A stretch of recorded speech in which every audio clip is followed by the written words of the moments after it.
მე ამ წარწერით გაგიცანით თქვენ. ქალაქის საბჭოში ვმუშაობდით ეხაღრიცხვის ბიუროში. ჩემს სამსახურში სადაც მუშაობ წინდების საწარმოო გაერთიანებაში და სად გადავმაგდეთ. განუყოფელი იყო ეს ჩვენი სურვილი ტოლვა აი თავისუფლებისკენ. აქციის მონაწილეებს ხო ციხეში არიან გაშვებულები და ჩვენ მაშინ მოწამლულები გაგვიშვეს ლიკანში. უკან მერაბი და სვიადი. ლენინის ძეგლიო ჩამოაგდეს.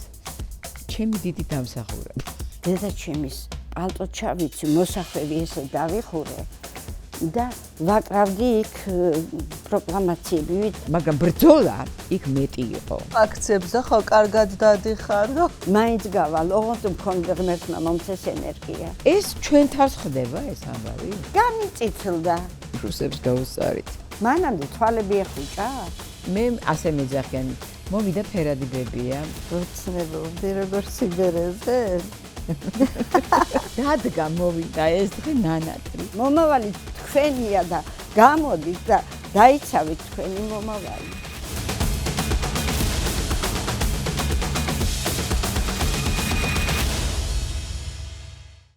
სალამი, მადლობა რომ გვიყურებთ. ეს არის YouTube არხი მისმინე გადაცემა ვიკასთან. სანამ წარვადგენ ჩვენს არაჩვეულებრივ სტუმრებს, მინდა გთხოვოთ, რა თქმა უნდა, რომ მოგწეროთ, გამოყვეთ YouTube-ზე, Instagram-ზე, Facebook-ზე, TikTok-ზე, ყველგან სადაც კი ვართ, იმიტომ რომ ეს არის უკიდურესად მნიშვნელოვანი ჩვენთვის. თუ მოგწონთ ჩვენი გადაცემა, ასეც უნდა მოიქცეთ, ცხადია. უბრალოდ მინდა გთხოვოთ, რომ უბრალოდ კი არ გვიყუროთ, თუ მოგწონთ ჩვენი გადაცემა, აუცილებლად გამოიწერეთ ჩვენი არხი და იაქტიურად შეგიძლიათ მაგალითად დაწეროთ, გაგვიზიაროთ, ვის ისურვებდით შემდეგ სტუმრად. ახლა რაც შეეხება დღევანდელი გადაცემის სტუმრებს, მივესალმები ნანა დუნდუას და ქეთინო ამაზაშვილს, ჩვენი პროტესტის აქტიურ მონაწილეებს. ძალიან დიდი მადლობა მინდა მათ ვუთხრა. მაინც რა ამოძრავებს ადამიანს, რომელიც 80 წელს გადაცილებულს თუნდაც რომ დადგეს ქუჩაში. რა ბრძოლა არის ეს თქვენთვის?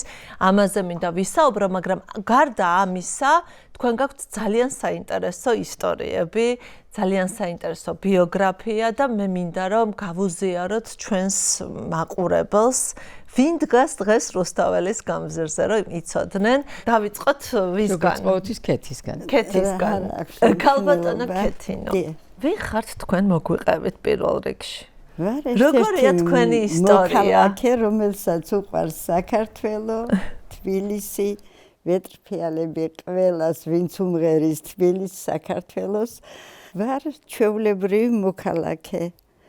არაჩვეულებრივი ისტორიებიც გაქვთ ბიოგრაფიაში, მე ვიცი. იმიტომ რომ ეს არ არის პირველი, როდესაც თქვენ იბრძვით ამ ქვეყნის თავისუფლებისთვის. ჩვენი მოწვევის შემდეგ გამახსენდა ეროვნული მოძრაობა. აი ამ წიგნმა მერაბ კოსტავას წიგნმა აღმადგენინა. აი ეროვნული მოძრაობა რო დაიწყო, აი ეს პერიოდია და ამ დროს მოვდივართ მანქანით, ბოლნიში რო ჩავედით, მჟავე წყალთან შევისვენეთ. მჟავე წყალი არის იქ დასალევი და იქვე დახვდა მერაბ კოსტავა და თამრიკო ჩხეიძე. რა თქმა უნდა, დაველაპარაკეთ, მოდიოდნენ აქციაზე ბოლნისის ცენტრში. მივედი ჩემებთან სახლში, მივედი და ყველა დამხვდა სახლში და ასე უთხარი, კი, მაგრამ რატო ზიხართ აქ? კი, მაგრამ გამზადებულ სუფრას უნდა მიუსხდეთ მეთქი, მთელი ქართველები ცენტრში არიან გამოსულები, რატომ იქ არ ხართ? ყველანი მოემზადნენ, იქვე წამოვიდნენ. და ეს მქონდა აი ამ მერაბ კოსტავაზე მოგონება, რა თქმა უნდა, შემდეგ 9 აპრილი თავისთავად. ეს ისეც მქონდა მონაყოლი, გადამიარეს და ამ დროს რუსი ჯარისკაცების ამ ორლესილმა ნიჩბებმა რამდენი ადამიანი იმსხვერპლა, მაგრამ ხალხის ტალღა მე გადამთელა და გადაცმულმა პოლიციელებმა გადამათრიეს და გადავრჩი ასეთნაირად. მაშინდელმა მილიციამ გადაგარჩინა ქართულმა. მაშინ მილიცია ერქვა დიახ, გადამარჩინა მიუხედავად იმისა, რომ პატრიარქი მობრძანდა და თქვა, ჩვენ ვიცავდით მოშიმშილეების, ძალიან ბევრი იყვნენ მოშიმშილეები და ჩვენ რო დავშლილიყავით, დაარბევდნენ მოშიმშილეებს მიუხედავად ამისა, ეს ამდენი ხალხი პატრიარქს უთხარით, რომ ფიცი გვაქვს დადებული და არ მივატოვეთ, არ დავიშალეთ, მაგრამ რომ დაგვარბია ამ რუსმა ჯარისკაცებმა, ესე შემთხვევით გადავრჩი მე ესე გადათრევით და იმ დღესაც ვიძაღდი, რომ ისა ბატონმა ნოდარ ნაცაძემ მეორე დღეს ალბათ ტელევიზიით მოვისმენდი, როგორც მახსოვს, ასე ბრძანა, რომ საგურამოშიო ეს ჯარისკაცები ისევ ვარჯიშობენ ამ ორლესილი ნიჩბებითო. სამწუხაროა ის, რომ დღეს ისევ თბილისში, ისევ საქართველოში რა ხდება? პოლიცია იცავს? პოლიციამ არ დაასახიჩრა გურამ როგავა? უყურებდი მე როგორ ჩამოდიოდა თავისით წყნარად ჩამოდიოდა ჩიტაძის ქუჩაზე. თუნდაც ავიღოთ ჩიხლაძე, თუნდაც დანარჩენები რა დღეში ჩააგდეს. ამას დაივიწყებს ადამიანი, რომ ქართველი ადამიანი ქართველებს ასეთ დღეში ჩააგდებენ. ეს ხო არ ვიცი რა. მეხსიერებიდან არ მიმდის.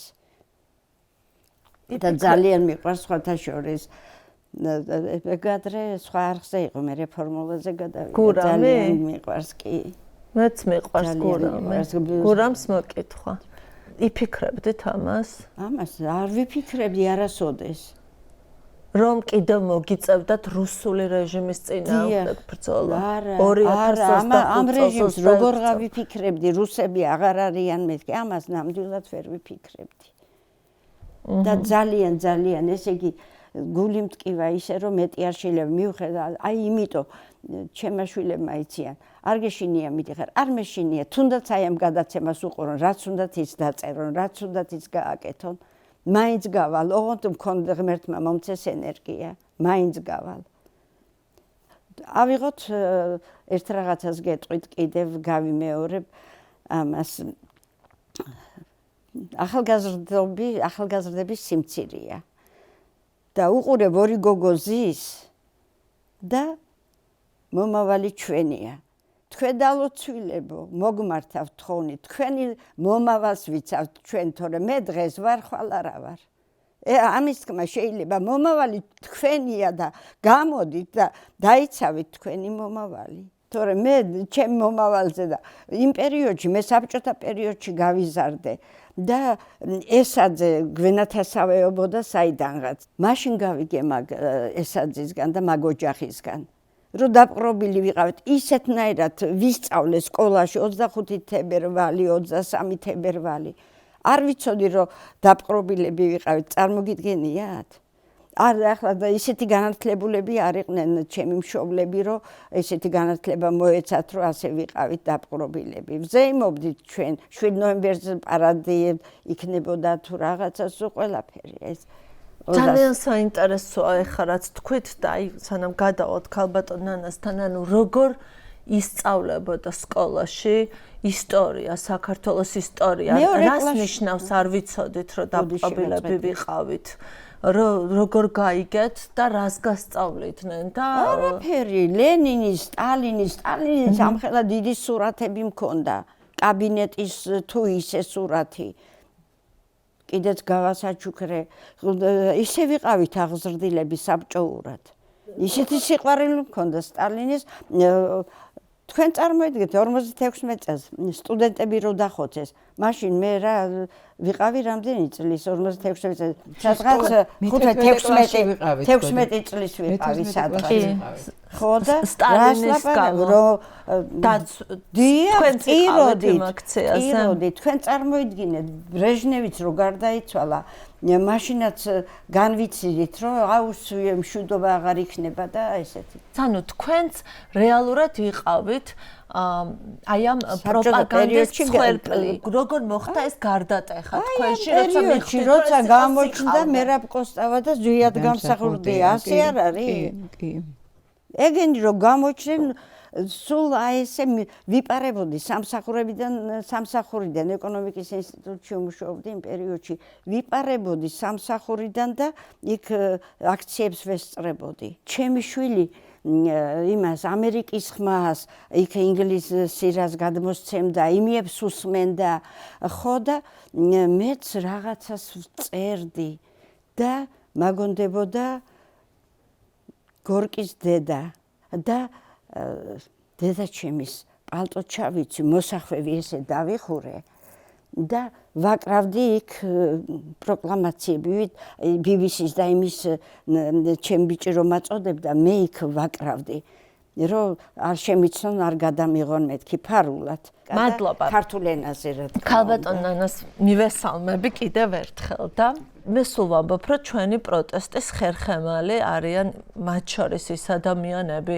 ვინც პერსონალურად საკუთარი ბედნიერებისთვის, საკუთარი კეთილდღეობისთვის არ იბრძვის, იმიტომ რომ თქვენ მართლა იბრძვით არა ხვალინდელი დღისთვის, არამედ თქვენ იბრძვით ჩვენი ქვეყნის მომავლისთვის, ახალგაზრდებისთვის და ამას ვამბობ ყოველგვარი პათეტიკის და სიყალბის გარეშე. ამიტომ რა თქმა უნდა მაინტერესებს რა არის мотиваცია 85 წლის ქალბატონის, 86 წლის ქალბატონის, რომელიც დღეს არ აგდებს ლამის რუსთაველის გამზერზე რომ არ ჩამიგდი. არ ჩამიგდი არავით. თელი ზაფხული მე ვიდექი იქ აგარაგზე მე არ ავსულ. ეს არის წარმოუდგენელი, რასაც თქვენ ამბობთ და გარდა იმისა, რომ ძალიან დიდი ენერგია სჭირდება ამას. იგივე мотиваცია მქონდა მაშინაც. ზვიათთან და მერავთან. აი იგივე мотиваცია მქონდა. არ განელებულა. არა და იმდენად აი ხა მაშინაც აღნიშნე არ გამიცდენია არც ერთი მიტინგი.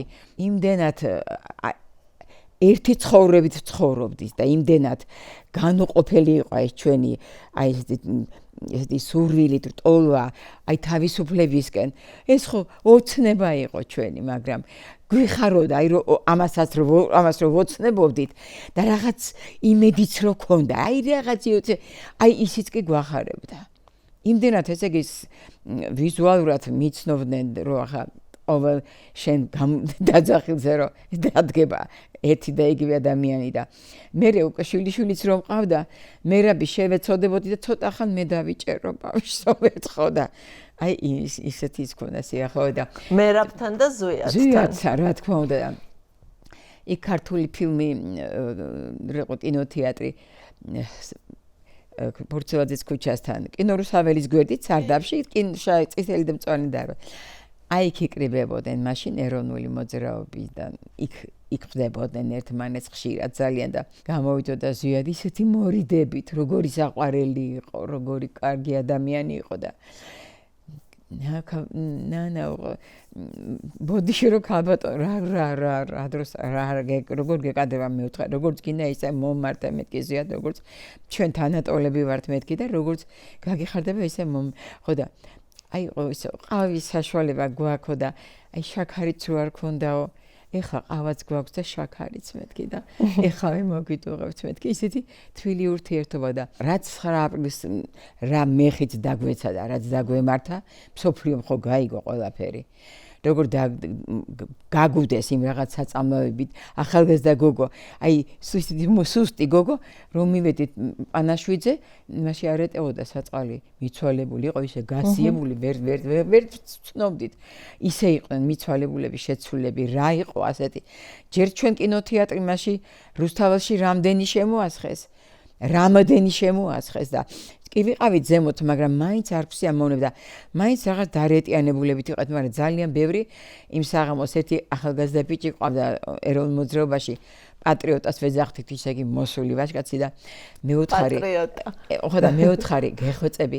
ეხლა შევარდი ხალხში, მეუთხარი შენ რო იცი ისე და ყველა გააფრთხილე, რომ ესენი არ არიან სანდო და როგორმე იქნებ რუსთაველსაც შეაფარონ თავი თუ რაღაც წამოიწყეს მეთქი და ეხლავეო და დაურბენო და მართლა ძალიან ბევრი გამოიქცა არც შუქებიან თუ არაფერი მაგრამ მითავედით ვაის მაგას ვინ დაეძებდა ფორთხით ავედით კიბეებზე და რაც მოხდა და რასაც ჩემი თვალით უყურე მაგალითად მე იმ აევნიდან რაც როგორ უმოწყალოდ წემდნენ დანგრეული ვიყავით აბა რა ვიყავით ამდენი მიცვალებული ამდენი მოწამლული ამდენი არ ვიცი ამის ატანა უკვე აღარ შეიძლებოდა ნამდვილად და მესამე დღეს მე 9 აპრილს 11 რიცხვში ჩემი პარტბილეთი დავდე ბონდარენკოს ის იყო დივანი რაიკომის და კარგად ჯანდაბოდეთ მეუთხარი როგორო ჩვენ თქვენი სანები გჭირდებათო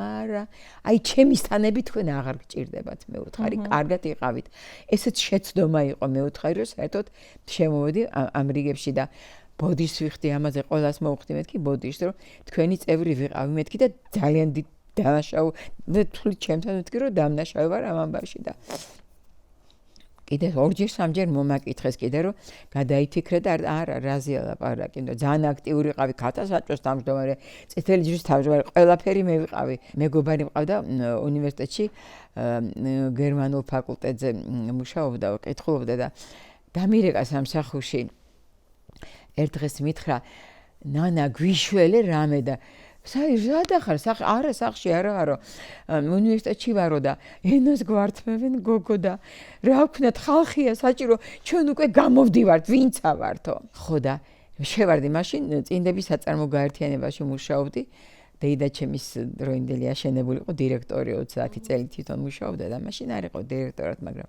შევარდი ერთ-ერთ დიდ საამქროში და ისე პირდაპირ გამოვთიშე იმდენად გამაგიჟა ამბობ რას ქვია ენას გვართმევენ და გამოვაცხადე თქვენ აგზიხართ არა ქართულენოვანი ძალიან ბევრი აი თქვენ მოგმართავთ ჩვენ გვართმევენ ენას დადგებით თუ არა ჩვენს გვერდით და იბრძოლებთ თუ არა სამქროშიც სადაც რუსები ქართველები თათრები სომხები ყველა 20 ადამიანმა გამორთო თავისის და იქიდან კიდე 10-მა და 40-მდე ეხა უფლება არ მაქვს გეგმაზე მუშაობს წარმოება შენ ვინ ახარო თიშავ და მიდიხარ არ გამოვიდი იყო მაშინ დიდი პროტესტი როგორც გვყვებიან ჩვენ რო გავლიდი რევოლუციონერ გამოდის ჩემზე ჩაილაპარაკებდნენ და მე ისეთ აუცილებლად მიმაჩნდა ან ხო და მივედით და მივემატეთ ხალხი იყო უკვე ცოტა მომატებული იყო უნივერსიტეტი შემოგვიეთ და ჩვენც მივედით და რამოდენიმე წუთში უკვე გამოვიდა და გამოცხადდა რომ გადარჩით და თავისუფლები ვარ და როგორი გახარებულები წამოვედით იქიდან მისაღამოს მე მუხრანთუბაში ვიქეიფეთ ყველა ზუსტად ენაზე რომ გადაწყდა რომ საქართველოში ქართული ენა უნდა ყოფილიყო მივედი სამსახურში და ბეჭდავი ყავდა რუსი სამხედრო სწოლი მივედი და ვეუბნები დავარიშჩი მე უთხარი დღეიდან მეთქი იქნება ყველაფერი ქართულად это никогда не было и не может быть აი ესეთი ხო იცით რუსები როგორი ოფიციალური და ეგრეთი ის და მე ჩვენი ქართველი ინჟინერი ბიჭი ეჯდა ხოლმე საბეჭდ მანქანასთან და ასწავლიდა რომ დაბეჭდოს და არ წავიდეს ბეჭდავი ხო ესეთი პატარა ისტორია გამახსენე ქალბატონო კი ბატონო მადლობა ამ ისტორიის გაზიარებისთვის არა რას ამბობთ ჩვენ ვინც ვართ ამ პროტესტში ზოგჯერ მესმის რომ ხანდახან იმედით სავსეა ეს პროტესტი ხანდახან ნიჰილიზმია ხანდახან არ ჩანს ჰორიზონტზე თითქოს იმედი ხანდახან პირიქით ჩანს რომ რეჟიმი აუცილებლად ჩამოიშლება მე მინდა რომ ეს ბრძოლა შეადაროთ იმ ბრძოლას, როგორც განწყობების თვალსაზრისით. თქვენც ასე იყავით მაშინ. ამ მომენტში ძალიან გაბრაზებულები ვართ. აი ძალიან მეტი რომ არ შეიძლება. არა, შედარება არ შეიძლება. არ შეიძლება შედარება. მაშინ უფრო იმედიანად ვიყავით, იმიტომ რომ უმრავლესობას უკვე უნდა რა თქმა უნდა გამოყოფა საქართველოს დამოუკიდებლობა უნდა თავისთავად ესე იქნებოდა რაღაც რყევებიც იყო მაშინ რუსეთში რაღაც იყო ის მომენტები რომ აი რაღაც იმედის მომცემი იყო მაგრამ ეხლა მიუხედავად იმისა რომ ასეთი საშინელი ასეთი უსახური ასეთი წარმოუდგენელი კანონების უკადრებელი იკადრეს. ეხა ადამიანი აი გაოგნებული ხარ, უბრალოდ არ იცი ხა ვერ ტვინავ იმას, რომ ეს ჩვენ თავს ხდება ეს ამბავი? ეს რეალობაშია? ასე უნდა ჩამოიქცეს ეს ქვეყანა და გასხვისდეს უნდა? არ ვიცი რა შედარება. შედარება არ შეიძლება, დედიკო. მაგრამ ბრძოლა იქ მეტი იყო. ვიბრძოდით იქ, არაფერს გვეშინოდა. მაგალითად ეხლა არავინ დამიჭიროს ამის შემდეგ. კი ვიტყვეთ რაღაცას. მაგალითად მაშინ ლენინის ძეგლი რო ჩამოაგდეს, ჩემი დიდი დამსახურება. იმიტომ რომ ფიქრობთ რომ ამის გამო შეიძლება დაგიჭირონ? აი რა დრო დადგა. ხო ხედავ. იმიტომ რომ ლენინის ფანებმა აი ის პატრიოტა რო ყავდა ჩემი მოტანილი საღებავებიდან, სულ ჩვენგან იყო შესხმა. მოთხრილი ძეგლები? მოთხრილი იყო სულ ჩემგან. მართლა? ვაი მე დავრეკავდი რა ქნეს ჩამორეს დღეს დღეს ვერა ხო ბოლოს როგორც ვიცი არც რეცხავდნენ ხოლმე ამ ძეგლებს რაც აჩვენებდა უკვე ამ სისტემის მეგობარი დემონტაჟის ნიშნის შემდეგ და როგორ ახართ მეთქი როგორ არის მამა მოვდე და აყავდა ადრე დაეღობა და როგორ არის მეთქი მამა და ნუ აღარ მეტყვიო ხო იცი როგორი პარტიის მოყარული იყო 4 შვილი ყავდითო და ჩესნა პარტინა ასე იფიცებდაო და იმას რო შეასხესო გოგო ისინიო გული გაუწყდა და მოკვდაო და უცბად ესე ვქენი მე გამეცინა რომ ჩემგან მოიკლა თავი კაცმა ფაქტიურად იმას როგორ რომ შევიცხადე აი ეს კიდე კაი რომ ხელები მივიფარე სახეზე და იცით რომ მოინტერესებს ანუ თქვენ და პატრიოტა მიხვედით და შეღებეთ მე და პატრიოტა რა ის კინოს დირექტორიც კიდე 4-5 ამის 3 საათი იყო ამის 3 საათი იყო 3 საათი მაგრამ რო გაიქნებდა არ და მე ისევ იმ ჩემს სამსახურში სადაც მუშაობ წინდების საწარმოო გაერთიანებაში საწყობი იყო დიდი და ახლა და მეოთხარი გივი გენაცვალე ხო არაფერი მithოვია თქვენთვის არასდროს და რა გნებავთ ნანა მიმსახურეთ მეოთხარი 6-7 ფერის აი შუშეს მასში სხვადასხვა ფერის საღებავები კი გენაცვალე გუშინ წინ მივიღეთო ისეთი кай საღებავები შუშეთან შუშესო ხო არ დაგინახიო ასე პირდაპირ დაადე ხელიო ზუსტად ესენი მაქვს მიღებული ეხლა რამდენიცა მეოთხარი ყველა ფერის თითო ხო მაგრამ მე ხა ეს მძიმეა და ბარემ სახლამდე მიგატანინებო სამუშაო საათები დამთავრდაო არა სახში არ მიმაქვს მეოთხარი ამას ბეთონ მათ მე მგონია რემონტი გაქო და გეხმარები და მე გაიგებ მეოთხარი მაგრამ ეხლა კინოსთან მიმატანინე კინოსთან მათივე საღებავით ახლა დაწერისთვის და ის რა ქვია კალაძის იმაზე რომ იმას რა კარგი რამე გაგვახსენე. ციხეში ეგრევე გაგიშვებდნენ. აბა რა საფრთხე. ამ პერიოდში რო გაკეთებდნენ. ეხლა ციხეში არიან ყველა. ხო, ახლა კალაძის ერთი ნახატის კალაძის ბანერის ერთი ჩვენი გოგო ელენა. დაჯღაპნის გამო ციხეშია ელენა ხოშტარია და აგერ ლენინის ძეგლი მოუხატავს 6 ფერში, ხო, როგორც მივხვდი. ქალბატონ ქეთინა, თქვენ რა გაბრაზებთ ყველაზე მეტად ახლა? აი იმდენი რამე ხდება, რომ ვერ ვეწევით ხოლმე რა არის ყველაზე მნიშვნელოვანი. ისე მე ვხედავ ხოლმე ზიას თავისუფლება მზია ამაღლობა. სულ ეს ბანერი გიჭირავთ ხოლმე. პატარაზე ხო დაწერა რაღაცა და პირდაპირ მე მცხვენია, აი იმ ქართველი კაცის. განიწითლდა განარა დაარტყა ასეთი ძლიერად არც გაწითლებია ცოტა ეტკინა ელისაშვილის თქმისა არ იყოს რა ქართველი ხარ შენ ამაზე როგორ უნდა ამოიღო ხმა ან რატო უნდა იჯდეს ციხეში სირცხვილი არ არის მაგათი შვილები როდა სწავლობენ ამერიკაში თუ ნებისმიერ ქვეყნებს რომ მოივლიან კოხტად ლამაზად დაათვალიერებენ თავიანთ ცოლშვილს მხარის ნახვა ყველას უნდა. რატო უნდა შეუზღუდონ ქართველებს ევროპაში წასვლა? მე აღარ მაინტერესებს, ვიყავი, როდესღაც პატარა წარმოდგენა მაქვს, მაგრამ მომავალ თაობამ რა დააშავა? რატო წავიდნენ, მაგრამ ამ ჩვენმა განათლებულმა ხალხმა ყველამ უცხოეთში არ მიიღეს დიდი ხნის წინათ განათლება? რამდენი პროფესორია, რამდენი თვითმფრინავის გამკეთებელი ამერიკაში ჯერ კიდევ როდის ქართველი არ იყო როდინდელი წასული მაშინ. ქართველი სასაფლაოც იქ ჰქონია თურმე. ალექსანდრა ქართველიშვილზე ქართველიშვილზე ვიძახი დიახ. კი ბატონო. ჩვენი ქართველები იყვნენ. რატო არ უნდა წავიდნენ, მიიღონ განათლება, დაბრუნდნენ. აქ რო ჩვეულებრივი ნორმალური ცხოვრება განათლება იყოს. და მკურნალობაც და თუნდაც მკურნალობა. აგერი გადარჩა. თქვენი თანატოლები პოზიცია როგორია ამასთან დაკავშირებით? იმიტომ რომ ბევრს საუბრობენ, რომ სხვათა შორის არ ვიცი. მე მგონია ზოგის ვიღაცა მუშაობს, მას ვერ იღებს. შეშინებულები არიან. და ამიტომ და არა იმიტომ რომ მართლა ანუ მე ხშირად მსმენია რომ ასაკოვან ადამიანებს უნდათ საბჭოთა საქართველოს სენტიმენტები აქვს ეს სწორი მოსაზრება უფრო ან მათი ვიღაცა მუშაობს და შიშით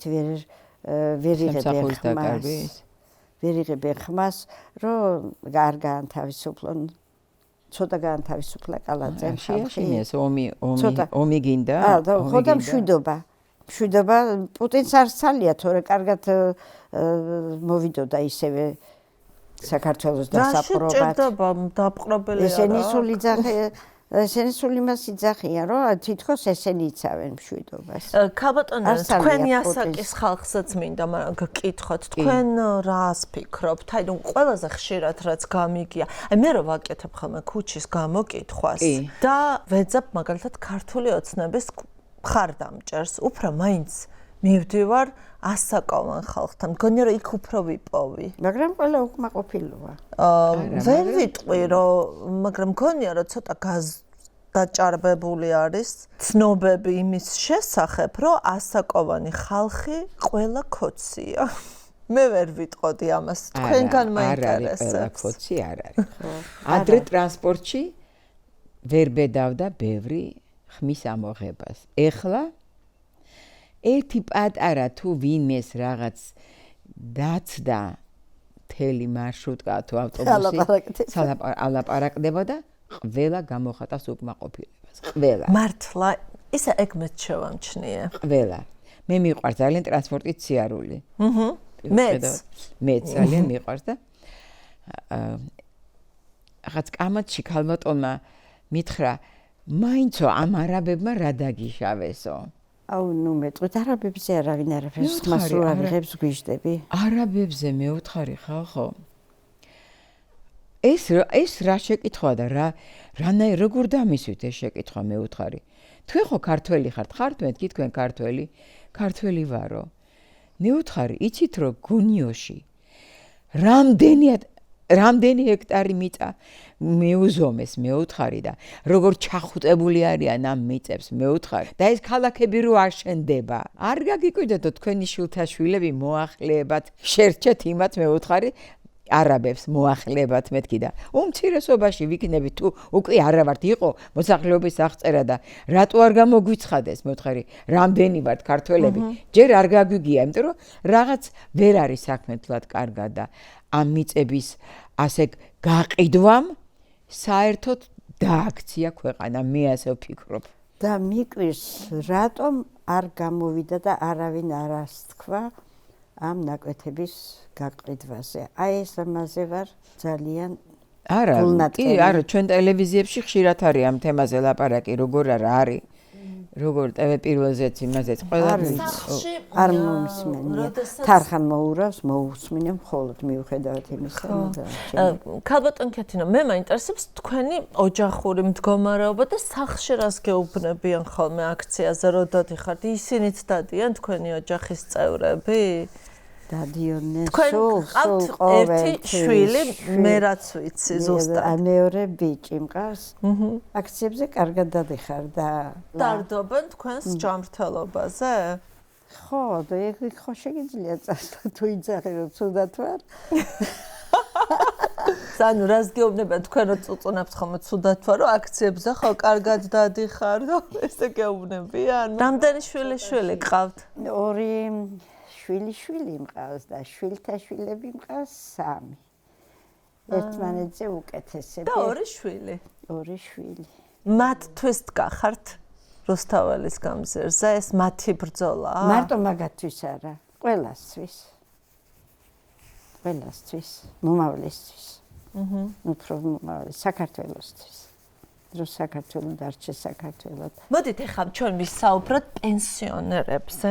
აუცილებლად. ძალიან მინდა ვილაპარაკოთ, როგორ ცხოვრობს პენსიონერი დღეს საქართველოში. ქალბატონ ნანაი, თქვენ რომ მითხრათ, რა არის მთავარი სატკივარი დღეს ხანში შესული ადამიანის? თუ მარტო ხელაა და არავინ არ აყავს შვილო, ის გაწირულია, ის აცოდავია ის. პენსიონერების მდგომარეობა ძალიან გეშის მომცები არ არის, რა თქმა უნდა.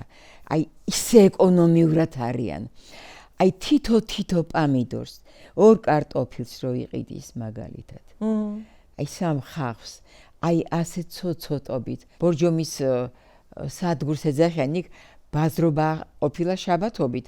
რაიონებიდან ჩამოაქვს ხალხს და იქ უფრო იაფიაო ყველაფერიო და ერთხელ მე ვთხარი ჩემი გვარს მოდი ერთი წავიდეთ ნახოთ ეს ხალხი რო დადის ეს პენსიონერები თუნდაც ყველა იქ დადის და წავიდეთ ჩვენ ხო პენსიონერები ვარ და ნახოთ რა ხდება რა ფასები აქვს რა ყველაფერი მარტო პენსიონერებს ნახავთ იქ ახალგაზრდა არ დამინახავს არავინ და ყველა აი იქაც კი ახცე კილოს მაგდეთ აწონილი კილო იშვიათობა იქაც 9 კილო იქაც აი ასე კაპიკ ზოგიერთი ექიმიც ახლა ვიზიტი ფასიანია მაგალითად პენსიონერისთვის და იქ თუ მოხვდი იქ და უფასოა წამალს გამოგიწერს ისეც მიყვალ და წამალს ვერ შეიძენ ვერაფრით თუ შეიძენ რამოდენიმე აპს თლიან შეკვრას და ყოლობს ვერა რომ ცადვაბა დავიწყო ხა მის დალევა ცოტა მიშველი ის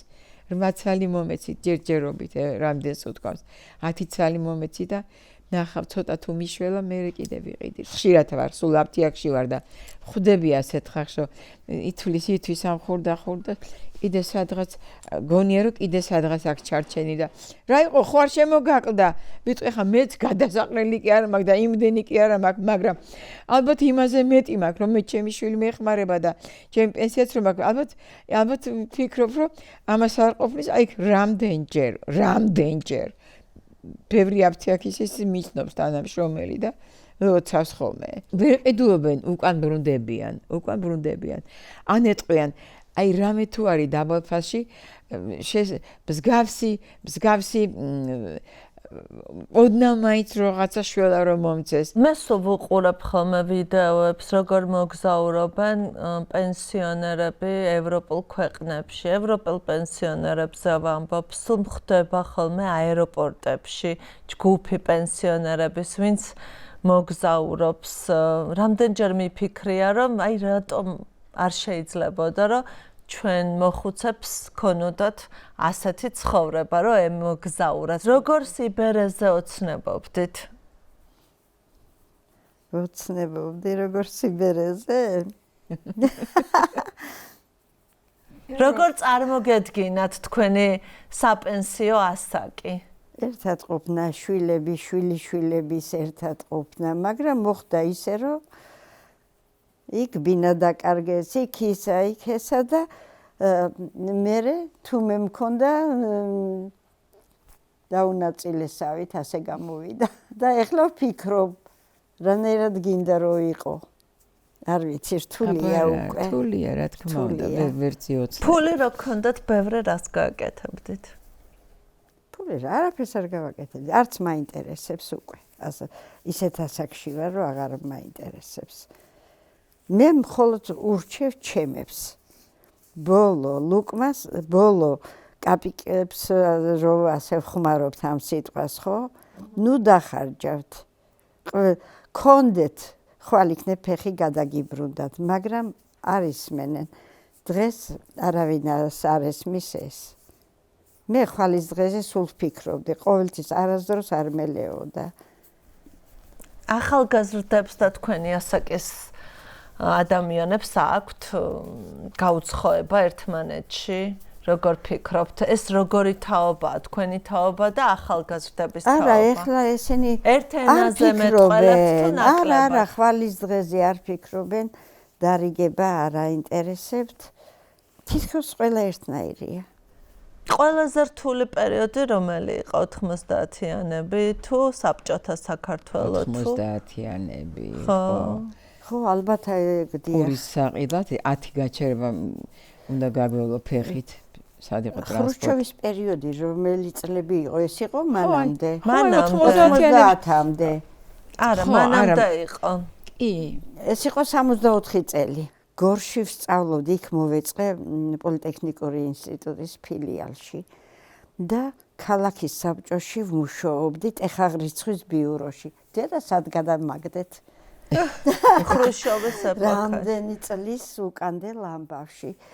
და მდგმურად ცხოვრობდით, ერთი ყაზბეგელი გოგო იყო, ის კიდე პედაგოგიურში სწავლობდა მეგეპეიში და ისეთი პერიოდი იყო რომ ესე იგი აღმასკომში ხომუშობდი იქ სამსახურში გვაძლევდნენ ჩვენ სიმინდ გარეულ შავ პურს იქ ვყიდულობდით და ამ დროს მაღაზიებში იყო შავი პური როგორც ტალახი მძიმე აი ვერ შეჭამდი ტალახივით იყო და მართლა მიუხედავად ამისა რიგები იყო აი ეს ძალიან ცუდი პერიოდი იყო აი ეს საბჭოთა პერიოდი თქვენთვის ყველაზე შავბნელი საქართველო რომელი იყო როცა გავიგერო მამა ჩემი კომუნისტებმა დახვრიტეს 20 წლის ამ შეირთო დედა ჩემი მე გავხდი დავიბადე 39-ში და არამოდენიმე თვის ვიყავი რომ წაიყვანეს სავალდებულოში ჩემი და გავიდა 1-2 წელი და დაიწყო ომი და ქერჩთან ის და თავისი 5 მეგობარი ესე იგი დაჭრილები გერმანელებმა გერმანიაში გადააფრინეს ეს მოუშუშდათ იქ ყველაფერი და რატომღაც მამა ჩემი აირჩიეს იქ სასადილოში მომუშავეთ მოეწონათ რა მოეწონათ ვერ გავიგე აი მე ამომარჩიეს აი შენ გამოდიო და ეს მამა ჩემი ახლა იქ მუშაობდა და კი იკვებებოდა სხვებთან შედარებით უკეთ მაგრამ აი ეს 5 ძმაკაცი რო ყავდა აი პურის ნატეხებს და ნარჩენებს იმებს სულ ჩექმით გამოქონდა ყოველ დღე რომ იმათვის გაენაწილებინა ჩექმით ჯერ ეს რო გამოეჭირათ ამაზე დახვრეტდნენ მაგრამ იმდენად დიდი იყო მეგობრის მიმართ სიყვარული და შველა იყო აუცილებლად საჭირო იმათი იყო კონცლაგერები ხო აზეხართ გვინახავთ ფოტო კი ფილმები და იქიდან გონებარეულები გამოსულვართ ისეთი რაღაცები გვინახავს ხო და ესენი იყვნენ ასეთი მასში საკონცენტრაციო ბანაკში და ერთჩვენიერ დღეს მამა ჩემი არა მისი ძმაკაცები 8-9 ახალგაზრდა მიიწვიეს თავისთან და მისცეს დავალება რომ ჩვენ საქართველოში გაბრუნებთ თქვენ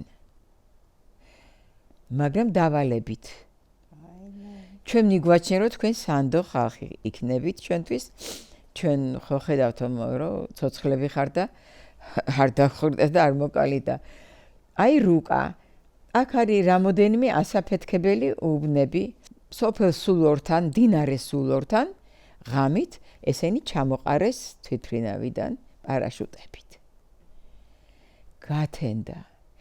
გათენდა და მამა ჩემს უთქვას გამოვცხადდეთო კომისარიატში და განვაცხადოთ ეს ამბავიო გათენდა და მივიდნენ ეს კაცი გაგიჟდა ზარები დარეკა მთელი სოფელი მოყარა და ჩვენი ქვეყნის მტრები ეხლა უნდა დავხრიტო აუ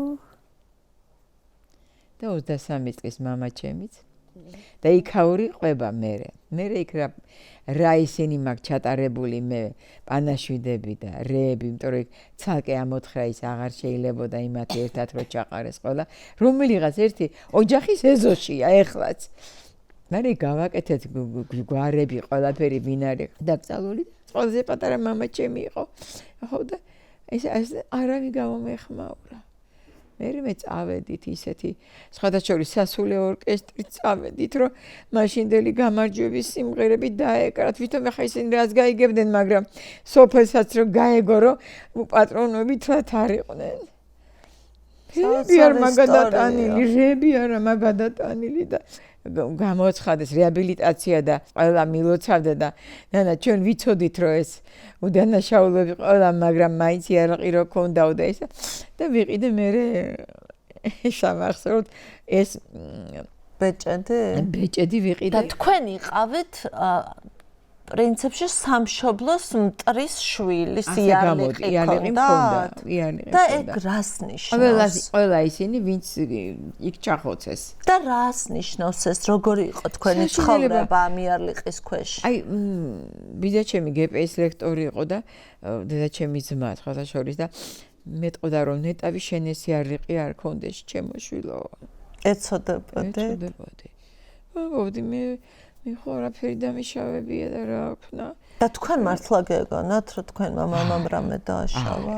არა მე არა მე ყველაფერს ხო ვერ ვიტყვი ადამიანი ქალბატონ ქეთინა თქვენც მინდა გკითხოთ აი დღეს როგორი საქართველო ვართ ჩვენ? ვერ იტყვი სად ვართ რუსებს გაუსწარით მე წარმოდგენა არ მაქვს ჩემი ტოლი ამხანაგი რო გეტყვის შენ მეტი საქმე არა გააქვს რომ მიდიხარ მოცლილო არ გცხვენია როგორ ამბობ მაგას იმიტომ რომ შენი შვილი სადღაც გამგეობაში მუშაობს თურმე და შენი მოგვარე ზუსტადაც პარლამენტშია ზუსტადაც მაგრამ არ ამხელს მეორე ამხანაგი კიდევ დაკარგული მყავს. რისთვის? რას ლაპარაკო მე საქართველოს გულისთვის არ დავრჩი უცხოეთში და მოვედი და აქ ვარ. თუ ხარ გაგიშდება კაცი. თუ ხარ ხოცების იმაზე მიდიხარ აქციაზე ეს 1000-ში ერთხელ რო იყო. ხო და მე მეუბნები რატომ მიდიხარ? და რაზეა ლაპარაკი? მე რა არ მიყვარს საქართველო როგორ და აგერ ფასები ვნახოთ. ნებისმიერი ფასა. ეხლა უნდა ჩამოაკლოს არჩევნების პერიოდში ფასები? 13 წლის თავზე. რატო აპატიმრებენ დღეს აი ამ ხალხს, თავიანთ ხალხს? რატო აპატიმრებენ? მაინტერესებს ძალიან. მანამდე თვალები ეხუჭათ? არ ვიცი მე. ახალგაზრდების პატიმრობაზე ნერვიულობთ ჩვენი პატიმრები. როგორ არ ნერვიულობ? ასეთი ახალგაზრდები რატო უნდა იყვნენ ეს ბავშვები ციხეში? სირცხვილი სამშობლოს სიყვარულისთვის. შეიძლება დააპატიმრო ადამიანი ქურდობაზე, რაღაცაზე, ვიღაცა დაჭრა, ყოველდღე რა საშინელებები ხდება. აგერ ბავშვები ყველა კუთხე კუნჭულში რიები ხდება თურმე. ეხლა ნაცისტები თუ რას ეძახიან? ჰიტლერის რაღაცები, დაჯგუფებები. აწამებენ ქუჩაში. ყველა კუთხეში მკვლელობა, იმანის დახვრიტა, ამანის ჩაცხრილა, იმანის ჩაცხრილა. რა არის სირცხვილი არ არის? აი პოლიციამ იმათ მიხედოს ყველას, ვინც კი აი ესე დანაშაულებებში ჩადის. აი ძირს რო ეგდო ხუჭუჭთმიანი ბიჭი, მე მგონი საპატიმროში იყო თუ მეხსიერება არ მღალატობდა, მგონი შეიჭრა თმები. დედა როგორ ეგდო, ღმერთო თვალიდან არ მიმდის. ძმები არიან სხვათაშორის, ძმები. ხო და რო კრა ფეხი და აი ესე გადავარდა. დედა ღმერთო და ეგ არის მშვიდობის დამყარება? ChatGPT-ს ვკითხე, რომ შალვა პაპუაშვილს აქვს ხელფასი 16,000 ლარი და თქვენი პენსია არის 485 ლარი. რამდენით მეტია თქო? 33-ჯერ მეტია. ღმერთმა მოახმარო ზმარას, არ სვენიათ აი ეს დაეგვალებინათ მაინც, ხო? აბა სირცხვილია სასაცილო ასევე დღეში რამდენი აქვს პენსიონერს გამოდის და დღეში რამდენი აქვს შალვა პაპუაშვილს? არა, ეხლა იმათ შეჯერება 16 ლარი ამ მონაცემებით შალვა პაპუაშვილს 523 ლარი. რამდენი პენსიონერის ხელფასია შალვა პაპუაშვილის ხელფასი? შემდეგი კითხვა. 33 პენსიონერის ერთად. ანუ ერთი ადამიანი იღებს იმდენს, რამდენსაც 33 პენსიონერი ერთად აიღებდა. ცოტა ხონდა გავერთოთ ჩვენს. ჩვენი რუბრიკის დრო დადგა 3 ნივთი, 3 ისტორია. ვაიმე, ეს წიგნი არის ჩემთვის ძალიან ძვირფასი წიგნი, იმიტომ რომ მთელი ცხოვრება წიგნის თაროზე ვუყურებ მერაბ კოსტავას ამ ჩემის ხატებთან და იმასთან რომ ვნახე, წამოვიღე, უნდა წავიკითხო მეთქი და აგერ ამ ქალბატონს გადავცემ, ქალბატონ ნანას, სადაც თურმე თვითონაც არის ამ სურათში მოხდა ჩოქილი. ქალბატონ ნანა, მოკლედ, მე მგონი თქვენს უნდა მოგეტანათ ეს წიგნი და თქვენს უნდა მოგეტანათ. ანუ ესე მოხდა, რომ ორივესთვის მნიშვნელოვანი წიგნი. როგორ არ მომივიდა აზრად? 20 ჩანს. 20 გვერდი. რომელ გვერდზეა? მე 20-ზე. აგერ არის. გულმა გამიგო, მეტი ისეთი ვისთან ერთად ხართ? არა, აქ მარტო ვარ, მაგრამ უკან ისა. ეხლა მოვდივარ ჩვენ. მარტო როგორ ხარ? ზვიადი და მერაბი არა, ისე იქ მისული მარტო ვარ, მაგრამ ზვიადი და მერაბი ესენი არიან, მაგრამ სახო ფრონტიდან მოვდივართ. ნუდანაცაზეს ქონდა იქ ყრილობა და მიწეულები ვიყავით ჩვენ და იქიდან დაბრუნებულები პრანჭიკოთ მე ხო შემეძლო ისე მისვა. ყრილობაზე მივდივარ მეთქი და გამოიპრანჭე და მიშა რომ მოსაწვეს გამომიგზავნი და ნუ რა შლაპები და როგორ მივიდოდი იქ. ეხლა სადადი ხართ სულ ლამაზეს ფორმაში აქციაზე. მე ასე მეძახიან, მოვიდა ფერადი ბებია. აი ქალბატონი ნანა მე მაშინაც მოპრანჭული. ესპერანგი შენახული მაქვს. სეზონურად თუ გარდავიცვლები მეოთხე და ზაფხულის ან გაზაფხულის პერიოდია, ეს ჩამაცვით ძალიან გთხოვთ. ნიშნულოვანია არის თქვენდება ზამთარი ცრუ იყოს. არ შემცირდება, არ შეგცირდება. ზამთარი ცრუ იყოს. ზამთარი აი მაგაზი არ მიფიქრია რომ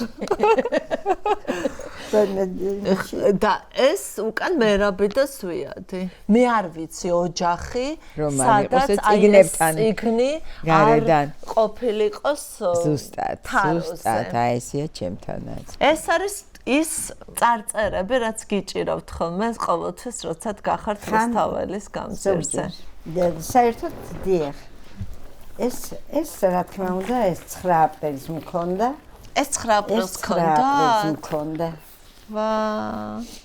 ეს 9 აპრილს მქონდა. 9 აპრილის ეხლანდელ აქციას ქონდა. 9 აპრილის ეხლანდელ აქციაზეა საუბარი, მაინც მაყურებლისთვის გასაგები რომ იყოს, ყველაფერი შეიძლება. მოდი წავიკითხოთ ახლა ეს წარწერები. ყველაფერი შეიძლება წართვა პიროვნებას, მაგრამ ვერავინ შესძლებს თავისუფლების შეგრძნება წართვას მას. ზვიად გამსახურდია. დიახ. იბრძოლე სანამ გვიან არ არის მზია ამაღლობელი. მე ამ წარწერით გაგიცანით თქვენ. დიახ. იცოდეთ თუ მაშინაც დამოუკიდებელ ქვეყანაში თავისუფლებისთვის შეწყვეტთ ბრძოლას, ამ თავისუფლებასაც დაკარგავთ თქვენც და ქვეყანაც. მერაბ კოსტავა. აი ასეთი ძვირფასი სიტყვები და ხან ერთი წარწერა უჭირავს ქალბატონ ქეთინოს, ხან მეორე და ის ადამიანები, ვინც მუდმივად არიან რუსთაველის გამზირზე, ყველასთვის ნაცნობია თქვენი ეს პლაკატები და ტრანსპარენტები. ჩემთვის კიდევ განსაკუთრებული. ეს არის თქვენთვის განსაკუთრებული? ძალიან ქართველების ერთად ყოფნა დამილოცა ღმერთო. ეს არის ყველაზე მეტად ახლა რაც გინდა აბარა. და გოგი დოლიძე. კი ბატონო. იბრძოლეთ სანამ გვიან არ არის მზია ამაღლობელი. ამას ვინ გიწერთ? რა ლამაზი არის. ჩემ შვილიშვილს ვაწერინებ ხოლმე. ხან უბრალოდ მე ფანქრით იმას ვიზავდა. მე შვილიშვილი მოხატავს. და ეს კიდე დიდი ხანია მაქვს. ჩვენი დროშა ორივე ევროპის. მაგრამ ქონდა ზვიადის დროინდელი დროშა, რომელიც აი მოწამლული რო ვიყავი 9 აპრილის შემდეგ. ეხლა მოწამლულებს და იმას ისა აქციის მონაწილეებს ხო ციხეში არიან გაშვებულები და ჩვენ მაშინ მოწამლულები გაგვიშვეს ლიკანში დასასვენებლად. წარმოუდგენელი. იქ ვიყიდე ბორჯომში ზვიადის დროშა. სამფეროვანი დროშა. მე ძალიან მეყვარს ეს ძალიან და დროშა. ერთ-ერთ აქციის დროს დიდი აქცია იყო. მთავრობის სასახლისკენ მივდიოდი, ზუსტად ვერ ვიხსენებ. არ ვიცი შევარდნაძე მიდიოდა. არა, იმ დროს აქ არ ვიყავი. რომელიღაც პერიოდი იყო. ხო და ერთმა ახალგაზრდა ბიჭმა მითხრა დეიდაო მომეწიო, ხო, მე მგონი დეიდა და არაბებო ვიყავი. ხო და თქვენ გიჭირთ ტარებაო და შეიძლება მე ვატარო და მიჩუქნია მეთქი ავდექი და ვაჩუქე. დიდი დროშა. გულით მივეცი რომ ის უფრო აფრიალდა იმ დროშას. დიდი აქცია რო იყო რიყეზე მაშინ. და დედა მოვიდა რაღაცა ნაწილი, არ ვიცი საიდან ვინ იყვნენ. იმდენი დროშები იყო, რომ აი მიხაროდა.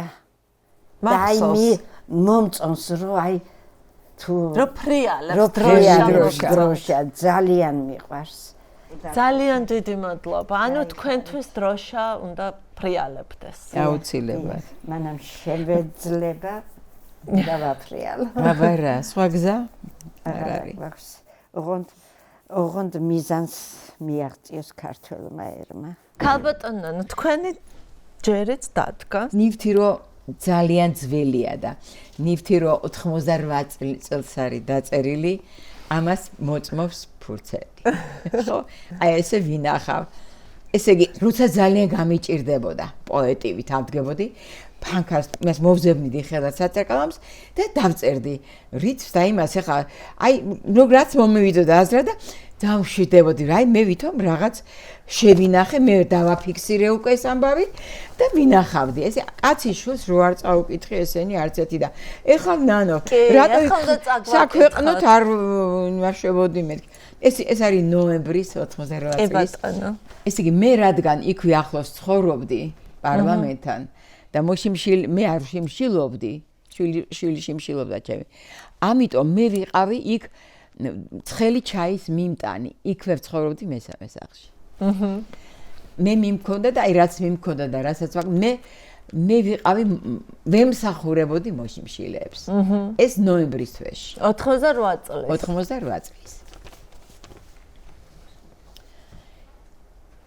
მოშიმშილი ახალგაზრდებს მთავრობის სახლთან გიხაროდეს საქართველო ყოლავაც შენთვის რომ ძგერს გული ყმაწვილებო 7 ღამე არ მოგადგათ თვალზე რული სარეცლებად კიბე ქონდათ მარმალილოს ცივზე ცივი შიმშილობდით ორ პირ ქარში თვალში მაინც გენთო ცხივი შავი ღრუბლის გამოჩენა გვაღელებდა მაშინ ყველას ასე ხშირად ალბათ ცისკენ არასოდეს გაგვიხედავს თუ კი სახში რამ გვებადა სიცივისგან დასაფარი მოგიტანეთ დაგაფარეთ საბანი თუ თავსაფარი შიმშილობის მესამე დღეს გაგიმკრთალდათ სახის ფერი ზოგმა ტკივილი დამალეთ ბევრმა დაბადების წელი პატარები იყვნენ სანთლით ხელში ლოცულობდით შეკვდა მუმლი მუხასაო ხან ჯანსუღი გამხნევებდათ ხან უსმენდით მუხრანსაო საქართველოს ყველა კუთხე მოიყარა თქვენთან მუხლი საქართველოს დიდ დროშის ქვეშ რუსთავაზე როგორ გვხვდით როდესაც გვაქვს გასაჭირი პატრიარქიც იწვის ერთან მაშინ დგება წმინდა მამა მოციქულად მაღალ ღმერთთან ახლა ვამბობთ რომ ნამდვილად დაგვიფარა მაშინ ღმერთმა და ყოველთვის ჩვენთან დგომა პატრიარქმა ერთადერთმა. ეხა სხვა ზის პატრიარქზე, მაგრამ ხო, მაგრამ ეს არის ისტორიის ნაწილი და ეს ის არის, რასაც მაშინ ფიქრობდით და მადლობა ამ ლექსის გაზიარებისთვის. ეს რა არის? ეს არის მთავარი საჩუქარი. აბა 74 წელი ვეუბნებოდი ჩემ თავს. 14 წლის განმავლობაში. დაწერე გოგო. 2 სტროფი მაინც დაწერე. დაუტოვე შენ შვილებს, შვილთა შვილებს. შეხვედრა galaktionთან, ასე ახლო შეხვედრა. ეს ხო მეფე იყო შენ თვალში, პოეტთა მეფე. მეფეს ეძახდი, მეფე galaktion დავინახე, მეფე galaktion. აი ხო და აი როგორი თბილი შეხვედრა ქონდა და 2 სტროფი მაინც დაგეწერა. მე ხო ყოველთვის წერდი რაღაცას, როცა გამიხარდებოდა, როცა ვტიროდი და მეწყინებოდა და გავიდა 74 წელი და აი რამოდენიმე წლის წინ დავწერე მაინც შეხვედრა როგორი მქონდა galaktion. ანუ შეხვდით galaktion. როგორ მოხდა ეს ამბავი? აბა მოგვიყევით. აბა მოგიყვებით. არ მავიწყდება. ასეც არის. პლეხანოვზე რკინიგზელთა სახლი. სპექტაკლებზე უამრავი დამსწრე. მოსწავლეთა ნიჭიერი დასი. გოცირელის და თეთრაძის დრამწრე. ამთვის ბოლოსთვის პოეტს ხვდებითო, ვითხრეს. ბავშვებმა შემოვცხეთ ტაში. სტუმრისთვის კარგად მოვემზადებით. რა ბედნიერი ვიყავი მაშინ. ვინ მოდისო, ვიკითხეთ ბოლოს. გოგი მღიმილით გვითხრა. ტაბიძე. მე საყვარელი მისი ლექსები მომენტალურად უცებ ავკინძე. შინ მე და ღამე შევჭით ერთმანეთს. მისი წაკითხვა მინდოდა მხოლოდ. ვნერვიულოდი ჩემ არჩევანზე გოგის უარი არ ეთქვა ოღონდ. დადგა მოვიდა ეს დღე ნანატრი. მე galaktionს ვიხილავ ახლოს. ამ ლექს თვითონაც რომ კითხულობდა ის ანთებული პათოსიც მახსოვს. გამომაცხადეს. გავარ სცენაზე. ვღელავდი თითქოს წამიხდა ნირი. სათაურიც რომ გაახმოვანეს, პოეტმა ჩემსკენ იბრუნა პირი. ლექსის წაკითხვა დავიწყე მშვიდად. პოეტი დავტოვე ღამესთან მარტო. მას სავარძელში დაეტყო ბორგვა, მოусვენრობა ნეტავი რატო?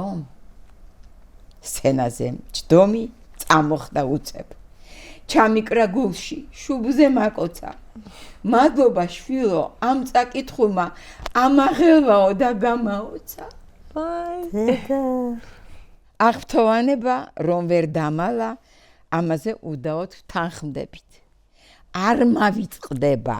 რა დაგავიწყებ? ფაფუკი წვერი. ამბორი ბახოსის თანხლებით. ნასვამი იყო. მოულოდნელი სიხარულისგან განცდა არ მქონდა მართლა იოლი. ტაშის გრიალში სცენაზე მდგომი ბავშვი და დიდი galaktion. დედა რა კარგი. და თქვენ წარმოიდგინეთ დროშები ჩქარა, თურმე სხვანაირად ხონია მაგას დაწერილი, მაგრამ ჩვენ საბჭოთა ხელისუფლება რო დამყარდა, ვითომ მაგას მიუძღვნა. ჩვენ ასე გვასწავლეს, მაგრამ ეს თავისუფლების ის იყო თურმე. ეხლაც როგორი აქტუალურია ეს ყველაფერი. ძალიან დიდი მადლობა მინდა გითხრათ სტუმრობისთვის. არ დავიღლები იმის აღნიშვნით და თქმით, რომ ძალიან დიდ სტიმულს და мотивაციას აძლევთ ამ პროტესტს ხალხს, ვინც დგას რუსთაველის გამზირზე. იმიტომ რომ აი თქვენ როდ გახართ ასე დაუღალავად, ეს ხო იმას ნიშნავს, რომ ჩვენ 10 ჯერ უფრო მეტი ენერგიით უნდა ვიდგეთ გარეთ და ვიბრძოლოთ ამ ქვეყნის მომავლისთვის და მადლობა იმისთვის, რომ თუნდაც აი ამ სტერეოტიპს ანგრევთ, რომ აუცილებლად ხანში შესული ადამიანი უნდა იყოს, არ ვიცი, ოცნების მომხრე, რატომღაც ასე ითვლება. მე არ მიყვარს ამას რომ ამბობენ და ნაგერ დამეთანხმეთ კიდევაც, რომ როგორც ყველა თაობის და ყველა ასაკში არიან მოქალაქეები, ვინც ისტორიის სწორ და არასწორ მხარეს დგანან და ძალიან მნიშვნელოვანი იყო ის ისტორიები, რომელიც ჩვენ გაგვიზიარეთ. იმედია საინტერესო ჩვენი მაყურებლისთვის და კიდევ ერთხელ მინდა გითხრათ მადლობა. მადლობა მოწვევისთვის. მადლობა და რა თქმა უნდა, პირველ რიგში გისურვებთ, რომ თქვენ აი ეს ბრძოლა რა ბრძოლაშიც ხართ, აუცილებლად თქვენივე ცხოვრებაში უნდა დატკბეთ აი ამ გამარჯვებით. ეს არის ახლა მნიშვნელოვანი. როგორც ბატონმა გოგიბერიძემ ბძანა, რომ მოგვასწროს ღმერთმა. კი, თქვენ აუცილებლად უნდა მართლა მოგვასწროს დატკბეთ გამარჯვების აი ამ გემოთი, მინდა შეიძლება ეს გემო. გავიხარებთ ნამდვილად. მოკლედ ასეთი იყო. კი ბატონო, მადლობა თქვენ. მოკლედ ასეთი იყო დღევანდელი ჩვენი გადაცემა. კი ბატონო, მადლობა რომ გვიყურებდით, დაგემშვიდობებით, ფანტასტიკური სტუმრები ყავდა დღეს. იმედია თქვენთვისაც საინტერესო იყო. მე კი გემშვიდობებით შემდეგ შეხვედრამდე.